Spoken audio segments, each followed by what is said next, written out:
Hi friends, இன்னைக்கு ஒரு chutney recipe தான் பார்க்க போறோம். தக்காளி ஒரே மாதிரி சட்னி பண்ணி போர் அடிச்சிச்சுல, இந்த டிஃப்ரெண்டான உளுந்து தக்காளி சட்னியை ட்ரை பண்ணுங்க. டேஸ்ட் வேற லெவல்ல இருக்கும்.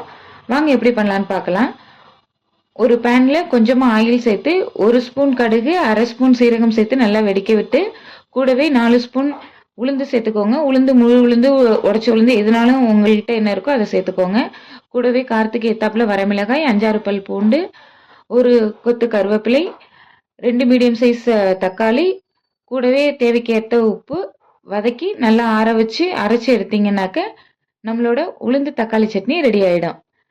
இதுக்கு கொஞ்சமா கடுகு உளுத்தம் பருப்பு போட்டு சின்னதாக ஒரு தாளிப்பு கொடுத்து நல்ல மெதுவான தோசை கூட இதை சர்வ் பண்ணும்போது இதோட டேஸ்ட்டு அட்டகாசமாக இருக்கும். என்ன எப்படி என்னோட சட்னி ரெசிபி நீங்களும் ட்ரை பண்ணி பாருங்க. எப்படி இருக்குன்னு கமெண்ட் பண்ணுங்க. தொடர்ந்து என்னோட சேனலை சப்ஸ்கிரைப் பண்ணி ஃபாலோ பண்ணுங்க.